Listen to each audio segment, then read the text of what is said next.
Teman-teman, mungkin beberapa dari kita atau mungkin sebagian besar dari kita pernah mengalami tiba-tiba berkeringat dingin atau tiba-tiba jantung berdebar-debar, tiba-tiba merasa gugup yang berlebihan ketika kita menghadapi suatu keadaan.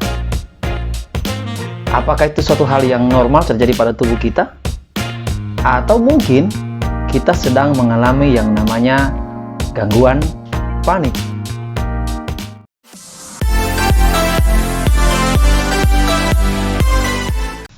Baik teman-teman, pada video kali ini saya akan membantu kita semua untuk mengenal lebih jauh mengenai jenis penyakit atau jenis gangguan kecemasan, jenis gangguan panik. Nah, agar teman-teman mendapatkan informasi yang lebih baik dan lebih jelas, teman-teman tetap menonton video ini sampai selesai. Biar semua informasi yang bisa saya sampaikan bisa teman-teman terima, bisa teman-teman mengerti, dan tentu bisa membantu kita untuk bisa mengenal lebih jauh mengenai apa yang kita alami, khususnya jika kita mengalami yang namanya gangguan panik. Pada video sebelumnya, saya telah membahas satu klasifikasi pertama daripada gangguan kecemasan, yaitu gangguan kecemasan menyeluruh. Teman-teman boleh saksikan videonya, ada saya simpan linknya di sini. Silakan diklik dan boleh menonton. Jangan-jangan kita juga pernah mengalami gangguan kecemasan jenis itu. Oke teman-teman, kita akan langsung saja masuk pada pembahasan video tentang gangguan panik. Teman-teman, tentu untuk mengetahui lebih jauh mengenai gangguan panik, hal pertama yang perlu kita ketahui yaitu apa definisi daripada gangguan panik itu sendiri. Walaupun mungkin sebagian besar dari kita atau bahkan semua kita pernah mendengar dan bahkan pernah mengucapkan yang namanya kata panik. Tapi saya akan membawakan sedikit definisi tentang gangguan panik biar kita bisa lebih mengetahui dan lebih mengerti tentang apa itu gangguan panik. Jadi secara definisi, gangguan panik adalah kecemasan yang ditandai dengan serangan panik yang timbulnya spontan. Biasanya serangan panik ini berhubungan atau berkaitan erat dengan agorafobia, yaitu kepanikan ketika berada di luar ruangan sendirian atau ketika ada dalam keramaian, dan juga kadang-kadang disertai dengan kecemasan antisipatorik. Apa itu kecemasan antisipatorik? Jadi kecemasan antisipatorik adalah kecemasan yang timbul akibat kondisi memikirkan hal-hal yang berhubungan dengan suatu peristiwa yang akan terjadi pada masa depan. Itu hal-hal yang belum terjadi, jadi timbul kecemasan akibat memikirkan hal-hal yang belum terjadi atau hal-hal yang akan terjadi di masa depan. Itu yang dinamakan kecemasan antisipatorik, dan ini berhubungan langsung dengan yang namanya gangguan panik. Baik, teman-teman, ternyata serangan gangguan panik ini terjadi dari 2-3% daripada populasi umum. Jadi ya lumayan sering kasus ini atau lumayan tinggi. Kemudian onsetnya terjadi pada remaja sampai dengan awal umur 20-an. Dan rasio perbandingan antara perempuan dan laki-laki yaitu 2-3 banding 1. Jadi jelas di sini bahwa ternyata secara rasio kejadian kasus lebih tinggi perempuan dibandingkan dengan kasus laki-laki. Itu berbanding terbalik dengan kasus yang terjadi pada gangguan cemas jenis gangguan cemas menyeluruh. Kita sudah mengetahui tentang apa definisi daripada gangguan panik. Hal berikut yang akan kita pelajari yaitu kira-kira hal-hal apa saja atau faktor-faktor apa saja ya yang dapat menimbulkan gangguan panik. Nah, ini penting karena ternyata selain dia timbul spontan, ternyata ada faktor-faktor risiko yang dapat memicu terjadinya gangguan panik. Nah, ternyata teman-teman, hal pertama yang mudah memicu serangan atau gangguan panik adalah stres. Nah, jadi ini menjadi perhatian bagi kita yang mempunyai tingkat stres yang tinggi karena kita beresiko untuk mengalami yang namanya gangguan panik. Jadi penting sekali untuk mengatasi stres atau stress release dengan hal-hal yang kita bisa lakukan untuk menghindari ini. Yang kedua, ternyata riwayat kesehatan keluarga. Mungkin saja di keluarga kita, orang tua kita atau kakek nenek kita atau dalam garis turunan kita punya riwayat gangguan panik, dan itu juga memberikan resiko kepada kita untuk mengalami gangguan yang sama. Kemudian yang ketiga, adanya kejadian traumatis yang pernah dialami, seperti mungkin pernah sakit keras atau trauma, mungkin pernah mengalami kecelakaan yang berat, dan ketika kita diperhadapkan dengan hal yang sama, itu kadang-kadang akan memicu kepanikan dalam diri kita. Hal berikutnya yang dapat menjadi faktor yang dapat menimbulkan gangguan panik yaitu perubahan drastis dalam hidup. Nah, pada ibu-ibu biasanya ketika dia memiliki anak, apalagi anak pertama, itu ada perubahan yang drastis dalam kehidupan, sehingga itu kadang-kadang memberikan suatu kepanikan. Apalagi kasus paling banyak ketika anak kita itu sakit atau mengalami suatu hal yang di luar dugaan kita, dan itu membuat kita akhirnya menjadi panik. Atau mungkin kasus-kasus perceraian, ketika orang mengalami perceraian. Jadi ketika diperhadapkan dengan hal yang sama, itu bisa menimbulkan kepanikan dalam diri kita. Hal berikutnya yaitu orang-orang yang suka mengkonsumsi kafein dan nikotin yang terlalu berlebihan. Nah, ternyata itu juga akan menimbulkan kepanikan dalam diri kita. Kita akan melihat nanti bagaimana gejala-gejalanya untuk menghubungkan dengan masalah ini. Dan yang terakhir, adanya riwayat mengalami kekerasan fisik atau kekerasan seksual. Dan ini kadang-kadang juga menjadi faktor pemicu yang juga sering kita temukan yang membuat orang menjadi panik ketika berhadapan dengan situasi-situasi seperti ini. Jadi kira-kira itu ya beberapa faktor yang dapat menjadi faktor risiko yang dapat memudahkan terjadinya gangguan panik. Teman-teman, mungkin di pemikiran kita masalah komplikasi ini mungkin hanya pasien-pasien hipertensi, pasien-pasien diabetes yang mungkin akan mengalami komplikasi. Ya, ternyata gangguan panik itu juga dapat memberikan komplikasi. Ya, apa kira-kira komplikasi daripada gangguan panik? Jadi ternyata gangguan panik yang tidak tertangani dengan baik akan membuat kondisi pengidapnya akan makin memburuk tentunya.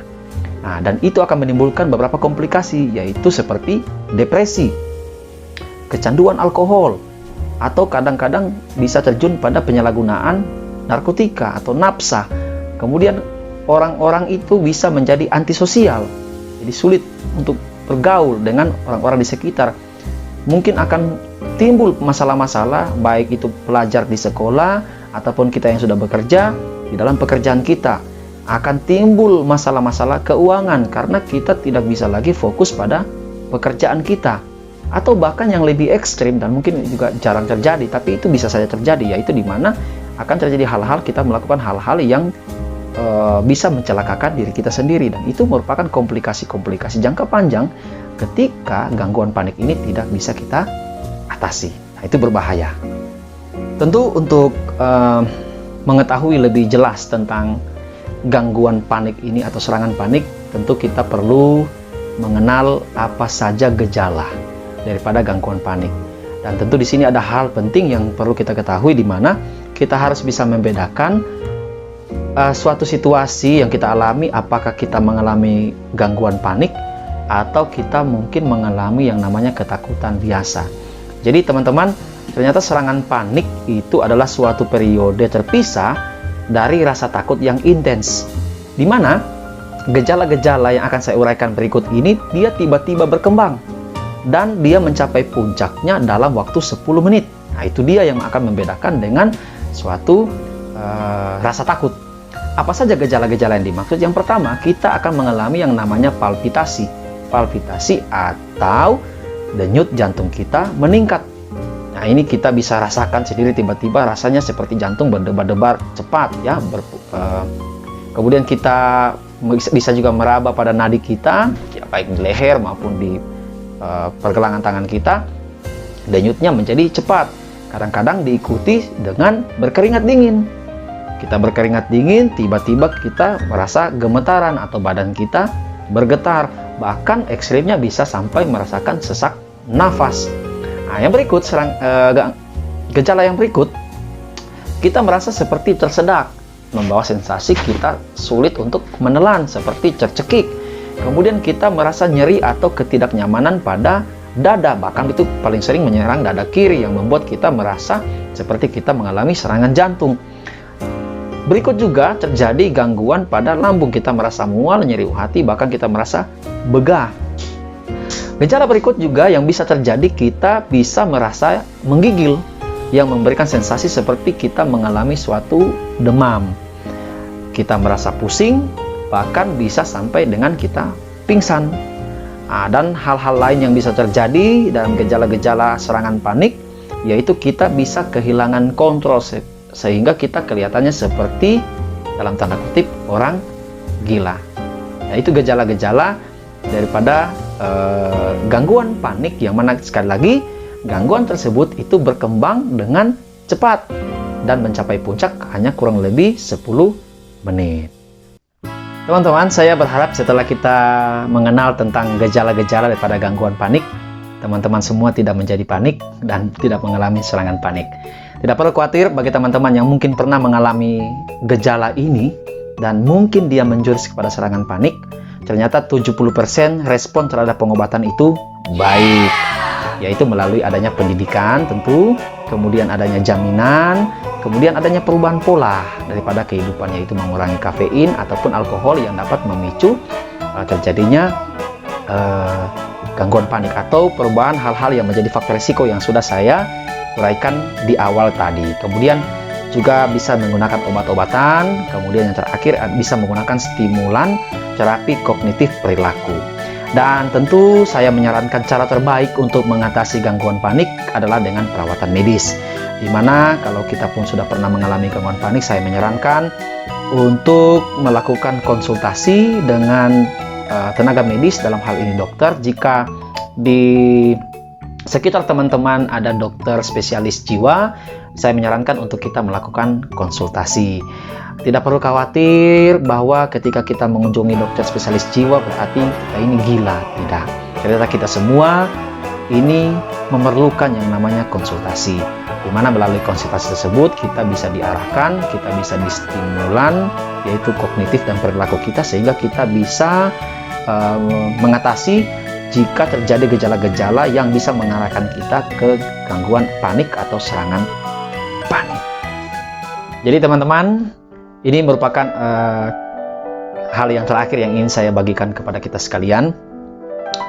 Memang belum ada cara yang secara signifikan itu dapat mencegah terjadinya serangan panik atau gangguan panik. Namun, ada beberapa tindakan atau hal yang bisa kita lakukan untuk mengurangi gejala-gejala yang terjadi.